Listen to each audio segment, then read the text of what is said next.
Recently, I've had the opportunity to film one of the more interesting projects I've had to date. It was for a pair of high-tech smart glasses meant for outdoor athletes. Then it was going to be launched on Kickstarter to be crowdfunded.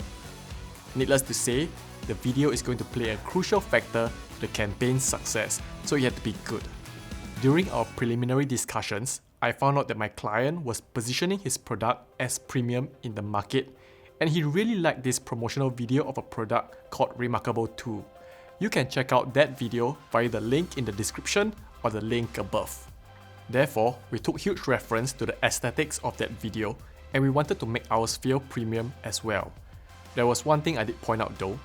I felt that the classy and calm vibes of that video worked well for that product, but I think that a faster and more exciting pace would work better for a sporting product.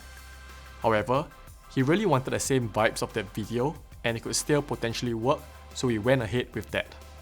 If you haven't watched how our video turned out yet, do check it out by clicking on the links either above or down in the description below, so this BTS breakdown would make more sense. Without further ado, let's see how each shot was taken. Our first shot of the day, which was going to be the opening shot as well, was a drone shot. By the time we arrived at the shoot location, the sun has already risen above the horizon, and we wanted that nice orange glow, so it was a race against time to get the shot before it was too late. I'll be honest, out of the whole video, I disliked the shot the most. Not because the shot was poorly framed or the concept of the shot was bad. I just did not like it because of the dynamic range of the drone's camera. I exposed too much for the subject, and the highlights in the sky ended up looking a little blown out. These days, I prefer not to have drone shots in my video unless it is absolutely crucial to the storytelling, as the image quality doesn't really match my full-frame cameras. Moving on to the next shot. It was supposed to be a simple front profile mid shot of the talent running. This one proved to be more challenging than I expected because of how uneven the terrain was, and I had to run backwards holding a camera and try to keep it as level as possible without too much bobbing up and down. As you can see, my first few attempts weren't very successful as I struggled to keep the subject in the center of the frame, which is what I wanted. And if you watch the previous shot closely, you will notice that I had a camera assistant holding a light. In this shot, I am showing you the difference between the light on and the light off. With the light on, the shadows are reduced. I've said it before and I'll say it again. The Amaran P60C is such a portable yet powerful light that it will even work to a certain extent outdoors. I could probably achieve a similar effect with a reflector, but I wanted the key light to be cooler than a backlight, and I figured that it would be tougher for my assistant to run along with us holding a reflector, which is why I opted for a light in this shot instead. Moving to the next shot, we did a side profile shot to emphasize the gadgets on her. It was slightly easier to run alongside her as opposed to being in front of her, but it was challenging nevertheless. Once again, you can see in this example the impact the P60C has on this shot when I switch it on and off. After that scene, it is once again another drone shot before it cuts to the next athlete, which is the cyclist. Obviously, I did not film the shots in chronological order as we are in two separate locations. Therefore, it is important to have a detailed shot list of what I need to film and how I need to do so. This is a screen recording of my shot list to show you the level of detail I put into planning my shots. This was important because I wanted to match the shots as much as possible in the edit. For example, the direction they are moving and the size of the shot. As the filming progresses, I make notes in my document in case things don't go according to my original plan, which happens more often than you think. My notes help remind me what was done previously, as the two different athletes are shot so far apart from each other. For this BTS video, let's proceed chronologically so it showcases what happened during the day better. The next shot I had to take was pivotal to the video, as this is where the athlete switches to the smart glasses and sheds away all the unnecessary gadgets. The previous shot so far was shot with relatively wide lenses, and I wanted to switch things up visually, so I opted for the 70-200 for this shot for the compression. I also intentionally framed her from a lower angle to give her the sense of power and authority she got from putting on the glasses. As this was a small budget shoot and I had only one assistant with me, the only way I could light this shot was with the sun. That was fine anyways because it was still early in the day and the light was still low in the sky. I don't mind that it is not exactly a soft light. I think the biggest difference between my filmmaking skills when I first started and now is my understanding of how to light my subject.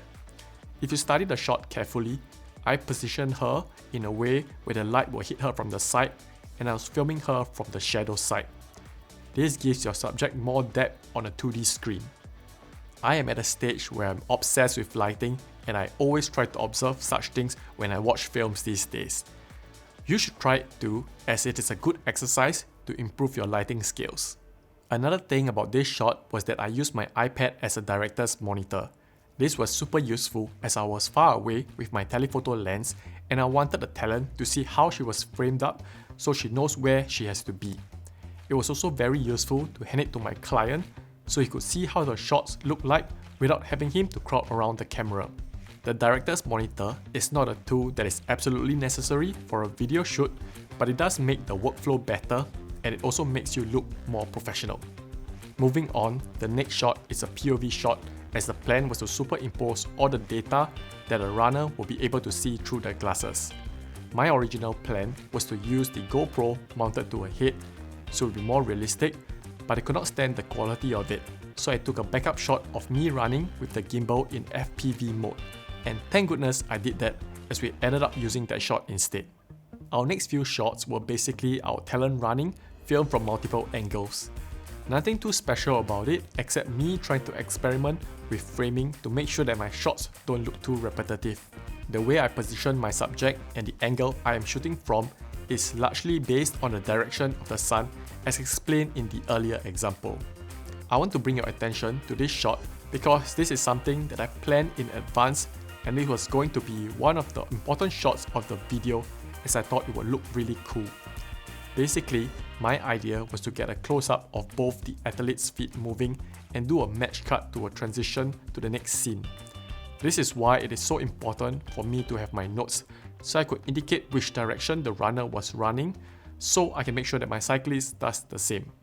The next shot I'm taking is the closing shot of the video. It is a simple one because my idea is to have some text appear on the screen and as the runner runs by, it would seamlessly transition to another set of words. To achieve this is simple. All I need to do is to ensure that the talent's body covers the part of the video where the word will be placed and we do a frame-by-frame mask. We now move to the last few shots of the day and there is a reason why I didn't do this before the closing shot. Basically, since I only had one runner talent, I wanted her to have a change of outfit so I could get a variety of shots to pull off this lock-on stabilization effect. If I did this shot before any of the other shots, this will mean that she had to change back to her original attire. By planning my shot list in a non-chronological way, I save some time and the hassle. This is why pre-production is important and I can't stress this enough. This entire running segment was filmed in 5 hours and with just one camera assistant. We were so short-handed that the client had to step in at times to help out. Ideally, I would like to have a producer on set to manage the flow of the shoot so I could focus on the camera and not have to jump from row to row as it was really overwhelming having to manage so many different things. I also wish we had more time so we didn't have to rush in between each shot. I would like to give a huge shout out to Mickey, who was my camera assistant, for helping me out on this shoot.